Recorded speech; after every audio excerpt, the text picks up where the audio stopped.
நம்ம ஒரு விஷயத்த தப்புன்னு நினைச்சு அது இன்னொருத்தட்ட சொல்லி அந்த தப்ப அவங்க பண்ணப்ப சுட்டி காமிச்சு அதே தப்பையே நம்ம ஏற்கனவே பண்ணியிருந்திருப்போம். அப்படிதான் ஒருத்தவங்க ஒண்ணு பண்ணியிருந்தாங்க.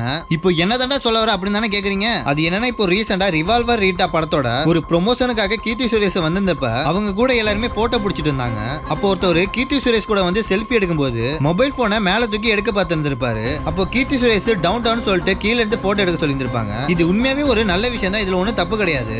ஆனா இதுக்கு முன்னாடி நம்ம கீர்த்தி சுரேஷ் என்ன பண்ணிருக்காங்கன்னா, ஒரு பாலிவுட் படத்தோட ப்ரொமோஷன் ஈவென்ட்டுக்கு போனப்ப அவங்க போட்டுருக்க ட்ரெஸ் எல்லாம் எப்படி இருக்குங்கிறத நீங்களே பாருங்க. அதிலும் சல்மான் கூட ஒரு ப்ரோக்ராம் அப்போ அவர் கூட டான்ஸ் ஆடும்போது சல்மான் கான் ஒரு லுக் விட்டுருப்பாரு பாருங்க. டேய் ஆடிட்டு இருக்கும்போது எங்கடா பாக்குற அப்படிங்கிற மாதிரி தான் இருக்கும். சோ ஒருத்தர் குறிப்பிட்டு நான் எந்த ஒரு தப்பையும் சொல்லல. நம்ம இந்த மாதிரியான ஷோக்கெல்லாம் இந்த மாதிரி ட்ரெஸ் போட்டு வராம ஒரு நல்ல காஸ்டியூம் போட்டு வந்தாலே நம்மளுக்கு கம்ஃபர்டபுளா தான் இருக்கும். இதுக்கெல்லாம் ஒரு ஆளு கரெக்டா இருக்காங்க அப்படின்னா அதுல ஃபர்ஸ்ட் ஆளா சாய் பழையவே தான் சொல்லுவேன்.